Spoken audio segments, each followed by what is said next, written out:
This is one of the reasons why I'll point to Joe Rogan. I don't think Joe Rogan is just like a right-wing maniac. I think he's wrong about things.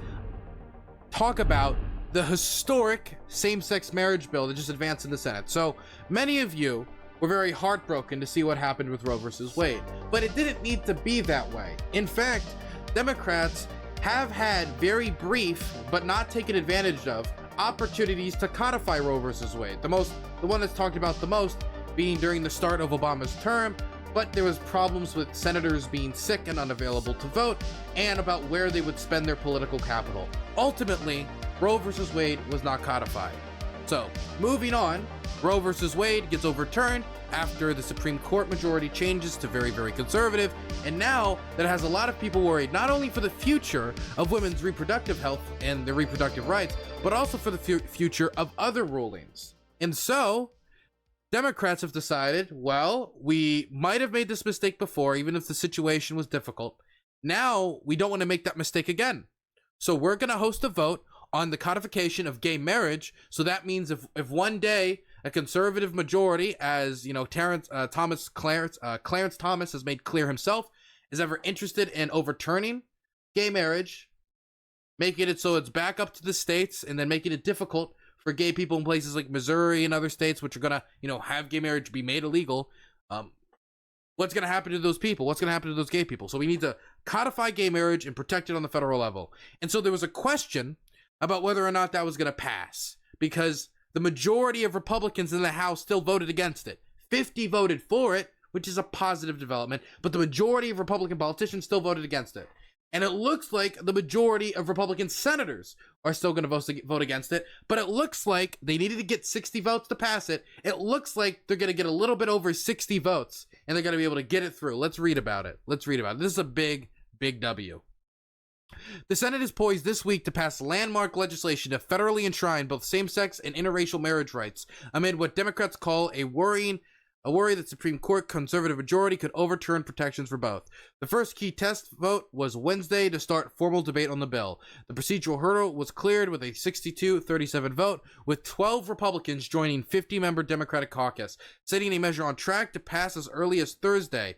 If opponents agreed to give up their dissent early before lawmakers head out of the week-long Thanksgiving recess. The 12 Republicans who voted yes were Susan Collins, Rob Portman, Thom Tillis, Mitt Romney voting yes on gay marriage. That's a big change from 2012. Shelley Moore, Cynthia Loomis, Dan Sullivan, Roy Blunt, Richard Burr, Joni Ernst, Todd Young, and Lisa Murkowski. Individuals in same-sex marriages and interracial marriages need and deserve confidence and certainty that their marriages are legal and will remain legal. Senator Tammy Baldwin, Democrat from Wisconsin, the lead co-sponsor of the bill and the first openly LGBTQ plus woman elected to Congress, has said, "These loving couples should be guaranteed the same rights and freedoms as every other marriage. I know passing the Respect for Marriage Act is as personal as it gets for many senators and their staff, myself included." Senator Chuck Schumer said this week. He noted his daughter and her wife, who are married and are expecting a baby in February. Schumer has argued that concurring opinion issued by the Supreme Court Justice Clarence Thomas overturning Roe v. Wade this summer, in which he said the court should reconsider the case granting the nationwide right to gay marriage, put the LGBTQ plus Americans in jeopardy. Other justices on the high court are taking pains to distance Thomas's view from the majority opinion reversing Roe. So basically, it looks like it's going to make it through. It got itself through a procedural vote. As long as they can hold on to 62 votes, hell, they can even drop 2 votes. If they can hold on to 60 votes, then it can get through, unless the Republicans, for whatever reason, whip it. So, this is a positive development. This is a great thing. And it shows, even though we all kind of thought gay marriage was settled, and it looks like we're going to settle it by a hair, that there still is a strong anti-gay base within the Republican Senate and within the Republican House, amongst the majority of Republican senators and House members. Now, there has been some pushback. I already watched a discussion Ben Shapiro had about it, of people now coming out of the woodwork for the first time in 7 years to argue against gay marriage now that they got the opportunity. I said before on this channel that the anti-gay marriage crowd, they're a sleeping giant. They're just waiting for their opportunity to strike. And I wanted to watch an insanely interesting interaction between Joe Rogan and Matt Walsh, who disagree over gay marriage. They go back and forth for 15 minutes over the gay marriage. And I wanted to check it out because you know what? As much as Joe Rogan gets a ton of criticism online for any time he like brings on a right winger and like starts saying, oh, you know, this thing about school sports and, oh, you know, COVID. I also want to make sure he 100% gets credit for when he's right and he takes the correct position, because people don't highlight when he pushes back against people. And when he does, I think he should be given praise for that. Definitely when he pushes back against bad ideas. Bad ideas. I see some of you saying ugh in gutter chat, okay? But we got to give him credit, okay? Got to give him credit. Also, Dylan, the Mormon church also supported the codification of gay marriage. That was a massive thing, which I guess could have possibly had an impact on Mitt Romney's vote. Who knows, considering he, you know, ran to become the first Mormon president. Anyway, let's watch what Matt Walsh has to say in his confrontation with Joe Rogan over gay marriage. The Joe Rogan experience. I think of marriage is a certain thing, which is the context for procreation, for the building of the nuclear family. What about people that get married that don't have kids? Are you opposed to that? What if they get married, they decide, you know what, we don't need kids, I'm going to get fixed. You get your tubes tied, let's travel the world. This, unironically, is a really, really good argument. I made it when I was talking about Ben Shapiro, and Joe Rogan was on that. It was like instantly he had his argument. Instantly. Oh, so marriage is just about procreation. What about the infertile? Should they not be allowed to get married? Perfect. He can bring up a million examples now of like, okay, what about somebody who had a freak accident during their marriage and now they can't have kids anymore? Should they have their marriage certificate confiscated from them? Like, this is the right path. I'm proud of Joe already. 23 seconds in, already got him. Well, what do you mean am I opposed to it? I mean, I think that every married couple should be open to life. But what if they don't want to? Are you opposed to them being married? If marriage is only for procreation and to bond a family together, what about people that are deeply in love that never want to have children? I don't think it's not only procreation, but that is one of the fundamental definitional aspects of it. Of course, there's more to marriage just than that. And what about people? Yeah, exactly. Look at this. Joe's already got him. That are infertile. They fall in love and they realize that they can't have babies and they don't really necessarily want to adopt. Is that okay for them to be married? Because then by definition, marriage falls into a completely different thing, because then it's a bond of love. It's a union of love. Sure. I mean, that doesn't change the nature of marriage, though. It's a little bit like I say that, what's the definition? Well, no, he's not asking, but Matt Walsh needs to answer the question. Should they not be allowed to get married? Because if the answer is yes, then he agrees that it isn't just about reproduction, and therefore having other reasons to get married is perfectly fine. Therefore, completely making his objection to gay marriage of, hey, the fact they can't reproduce, kind of meaningless. Not to mention the fact that artificial wombs and artificial insemination technology continues to advance, and gay people can still adopt. A woman. Well, a woman is someone who by her nature can conceive children in her womb and bear children. And then the response is always, well, what about women who are infertile? Does that destroy your definition of woman? And it doesn't, because you know it's still a woman's nature to bear children. Not every woman will, and there will be disease and infertility and old age and all these things that will preclude that, but it's still of her nature to do so. And I would say the same thing for marriage. I mean, it is natural in a marriage for procreation to occur. It's not. So therefore, if that's how it's supposed to go, will you say that marriages that cannot do it, if he's making a naturalistic argument that marriages are for this is the natural way to do it, or should they not be allowed? Always going to happen in reality, though, but that's still one of the natural functions of marriage. And I mean, yes, procreation is a big part of most marriages, but not all marriages. Therefore, gay marriages fall under the part that it usually, not all the time, because they have artificial insemination, they have other things, that procreation isn't a part of. Do you think that marriages that do not procreate in the natural way he wants, one man, one woman, does he think all those marriages should be invalidated or not be allowed to go through? Married couples who can't. It's a difficult question, and he can't say yes to it. because there's so many people who know people who are infertile or can't have kids, or maybe they got married when they were very elderly in the nursing home and therefore they can't produce children, but they wanted to, like, in their end days be with somebody they love. There's like so many scenarios that people know from their own daily experience that would make this so objectionable that he can't pledge to it. So he's trying to avoid answering the questions that Joe Rogan posed to him about, hey, what about these infertile marriages? Do you think they should not have marriage certificates? Do you think they should not be allowed to get married? And instead he's like, well, yeah, you know, that is the question, but, you know, natural process. He's not answering the question though, yes or no. Conceive children. There are other ways to be parents, like adoption, for example. If they want to. Right. Sure. But if people want to be married and don't want to ever have children, are you opposed to them being married? Well, I wouldn't advocate a law that would prevent it. But see, that's the third time asking it, starting to get an answer. Change the definition of what their marriage is to you because they don't want to have a family. They just want to have a loving bond. I think this would be a couple that is rejecting one of the fundamental aspects of marriage, and that they should be open to life. I would hope that in the future they would be, but isn't that just a personal choice? I mean, you can have a very fulfilling life if you just follow your pursuits and your dreams and your interests, and you find someone that shares those interests with you and you share time together. It's very fulfilling and loving. Yeah, it's a personal choice, in that I'm not advocating for like a law that says that you if you're married you have to have X number of kids. But then why are you opposed to two gay people doing that?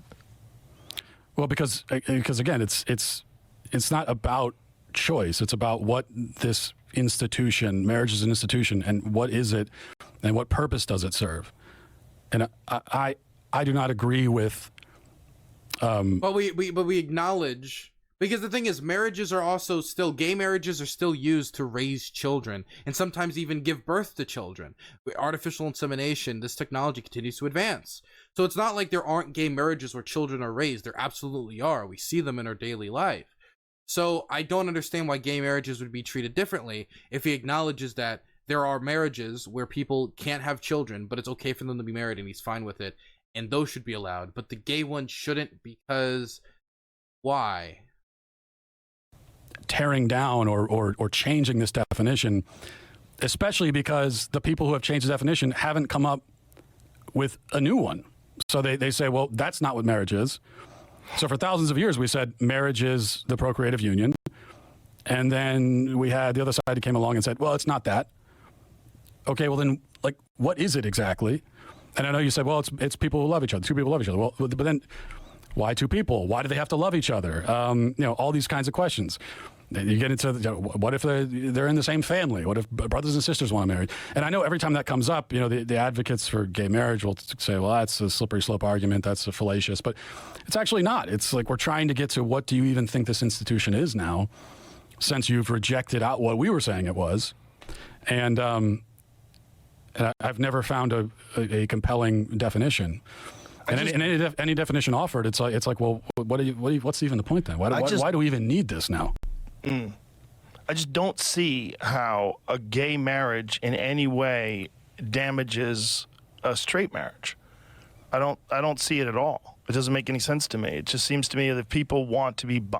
Look, if you wanted to look at logic, especially in our modern society, which is pretty fucked when it comes to relationships, it's somewhere in the neighborhood of 50% of all marriages end in divorce anyway.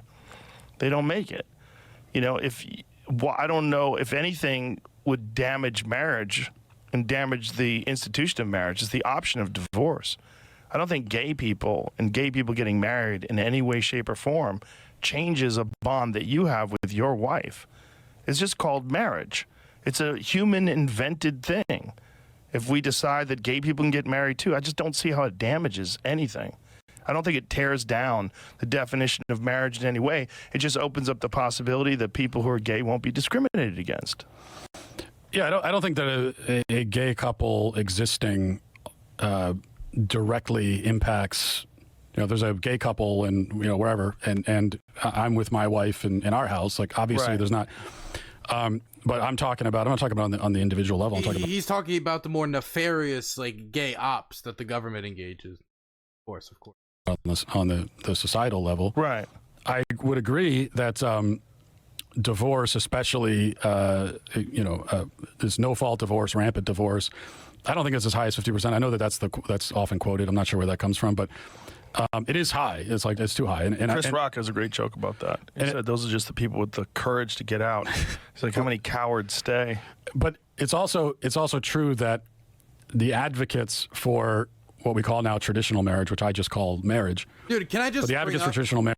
I don't look. This is one of the reasons why I'll point to Joe Rogan. I don't think Joe Rogan is just like a right-wing maniac. I think he's wrong about things. I disagree with him about things, right? I probably disagree with him about giving aid to Ukraine. I actually don't know his position on giving aid to Ukraine, but I don't think he's a right-wing maniac. I think he's a generally centrist, maybe center-right, like person who has got caught up in a few things, like with with vaccines, that has kind of derailed him. I don't think he's an insane right-wing maniac. I think some people have like unduly demonized him. I would say the things that he has been worst on has been vaccines, and probably like I think like I don't actually know. I haven't listened to his trans sports stuff, but I've heard that that's pretty bad as well. I'd have to go check. I would say, yeah, he's very moldable. I think he's moldable by the people he's talking to. Not on everything. I think there's certain things he believes very hard, like solidly. Like he really believes in the end of the drug war. He really believes in legalization of marijuana. He really believes, as we can see, that gay people should be allowed to get married. Dylan be like, I can fix him. I'm not saying I can fix him. I'm just saying he's not the boogeyman that he's portrayed often. I think sometimes things are said on his podcast that aren't true. And I think there's things that he says that I disagree with. But I think Joe Rogan is probably centrist to center right. I think the big thing he was wrong on recently was his predictions about this midterms. He thought a red wave was coming.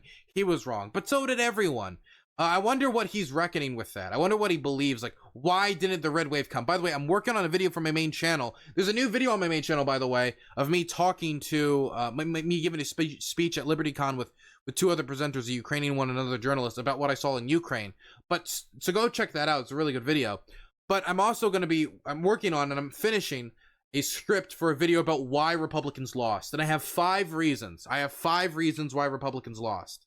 And I'm going to break it down. It's going to break down, like, I think I could just go through the 5 reasons now. And then at the time I'll give you like a better breakdown. I think it was actually, no, you gotta wait. You gotta wait for the video. That's the only way you're gonna know about it. Gotta wait for the video. Marriage put themselves at a disadvantage by especially in the churches, like allowing this rampant divorce to occur. And then you've already sort of given up on some marriage is supposed to be monogamous and permanent, as well as procreative. Well, you've given up monogamy and permanence, and so now it's not. That's 2 of the 3 legs gone, and so now this assault was waged on the procreative part of it, and it was difficult to withstand it because the institution had already been weakened. So I agree with you there, but my answer to that is to try to reinforce what marriage is, not to just give up on it entirely. And I still think you're left with this question of, like, if marriage is not what I'm saying it is, then why do we even need it? What's the point? I mean, you're saying it's a man-made institution. Yes. But you're also, like, the way that you're presenting it, it's a totally meaningless institution. So no, you don't need it at all. No, it's not meaningless because it means something to the people that get married. So it's just a subjective, symbolic thing. I mean, what? Yeah. So if you're kind of what it is. Look, there's a massive responsibility when you're married and when you have children to keep your family together and you raise and keep everybody happy and healthy. And there's great reward to that. Yeah. But it doesn't always work out. It's people change. People are fucked up. It doesn't always work. And so I don't think it should be outlawed because 50% of the people fall apart. Just like I don't think it has any effect whatsoever on a straight couple if a gay couple decides that they want to make it official. And that's what it is to them. It gives them a feeling that they're accepted and appreciated and that they're not discriminated against because they happen to be homosexual. So what you're articulating to me is the damage that's done by gay marriage to the institution of marriage. But how is it done? How is that in any way damaged straight people? Because we are making the institution meaningless. But it's not meaningless. Well, but it's very meaningful to the people that have it. Subjective, symbolic, and it's about your own personal feelings. Isn't it, though? Well, no, I would say that it's not. Well, if it's not subjective and it's not symbolic, it codifies and protects and gives a name to a thing that actually exists, which are man, woman couples creating people, creating babies. But not always. Right, but that's still the nature of the union. So, but what are the percentage of people today that are married that don't have children? I bet it's pretty high amongst heterosexuals. Look, at the end of the day, if he doesn't bite the bullet on infertile people should not be allowed to get married, or if you become infertile, you should no longer be allowed to get married. If he doesn't bite the bullet on that, then it's very hard for him to hold this position that it must stay the same, because then you're going to weaken it, because we're going to change the meaning of it. I would make the argument that this change of meaning, even if it's occurring, is probably a good thing, because this includes more people and allows more people to show their love and be included in tax benefits that we have, and share their lives together. And I think, gay people, it was like really symbolic and important to them when it comes to their daily life. So I would still make the argument that it would be a good change, but he cannot hold this position if he's like, well, it's for creating people. Unless you're infertile, then it's okay. Or if you get too old and you want to get married in a nursing home, that's okay. And all these other, if you become infertile during your marriage, that's okay. But you can't be gay because gay people can't have kids. Like that sounds like a double standard. Sexuals. Probably. Is there something wrong with that?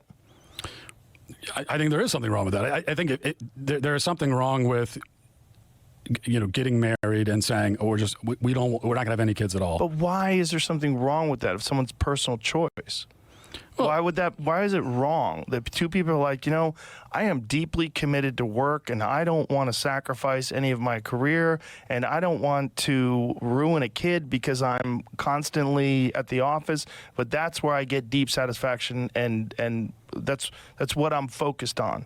And the woman says, that's great because I don't want children either. I really am attached to my interests and my career and what I like to do.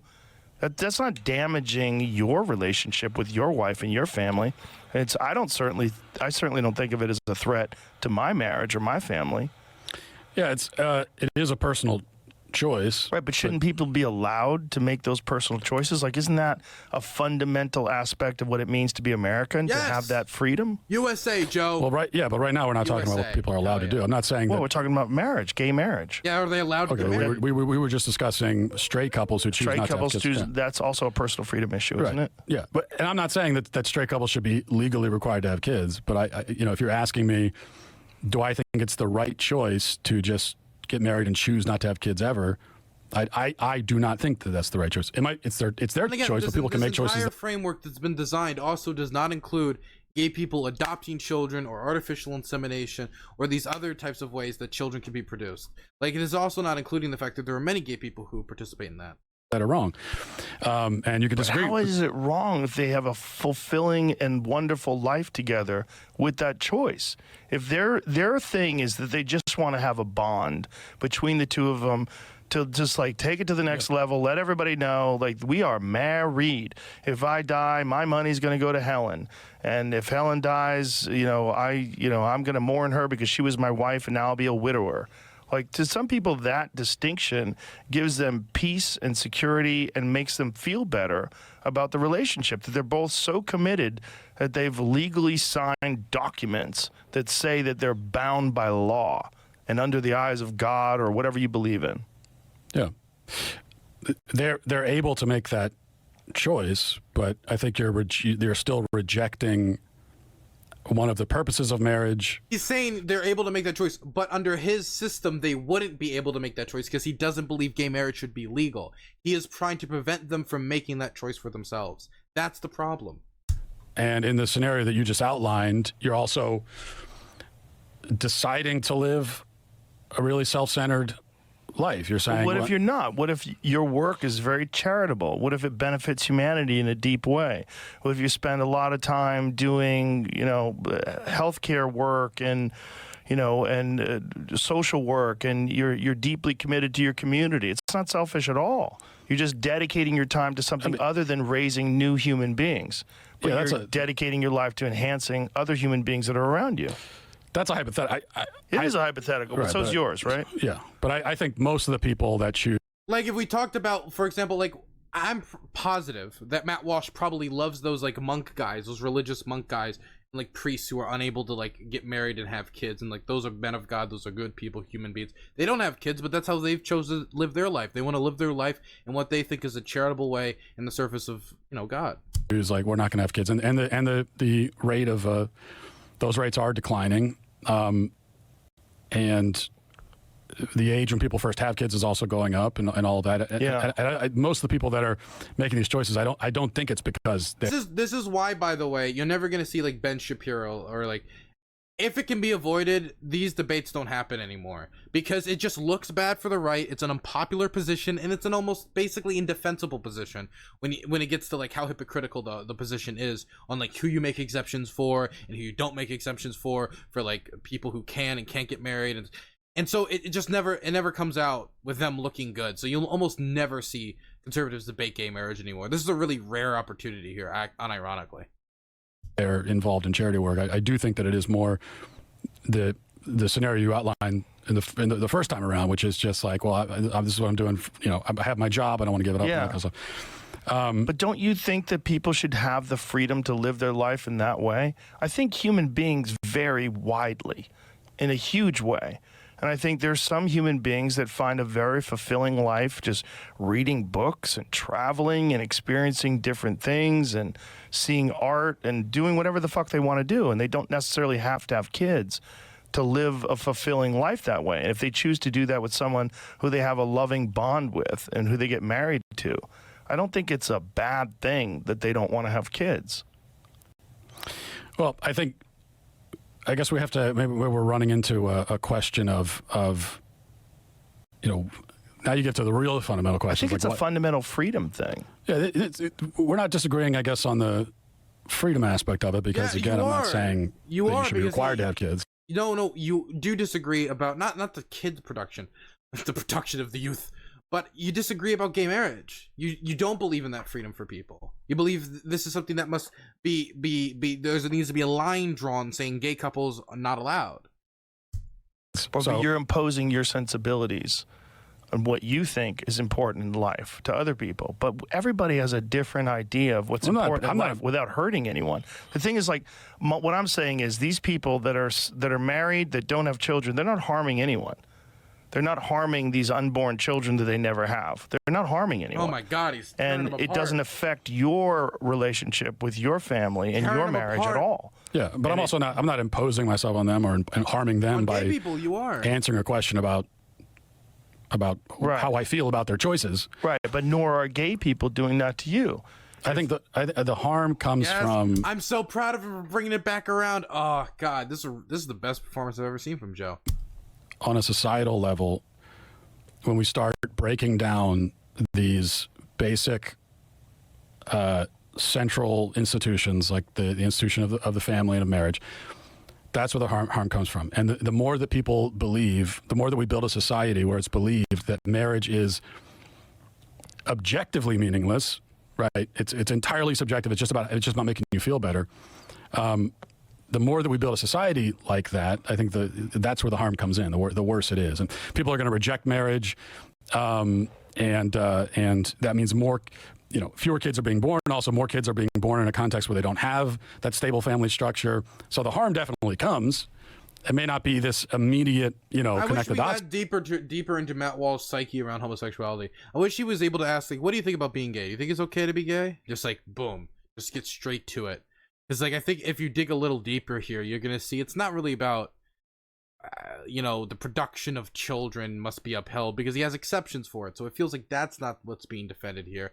That's not why he really commits to this. It feels like there's something deeper about how he views homosexuality in a negative way that isn't being addressed. And he's using the sanctity of marriage and the production of the next generation as a smokescreen to almost like cover why he really holds this belief about gay people not being allowed to be married. And I think it's because he has a negative connotation in his mind attached to homosexuality. And that's what needed to be addressed here. Sadly, they didn't get to that. Very good performance from Joe Rogan, though. I'm extremely impressed by him. Unironically, good job. Fantastic job. But Dylan, there might be fewer children. I hadn't considered that.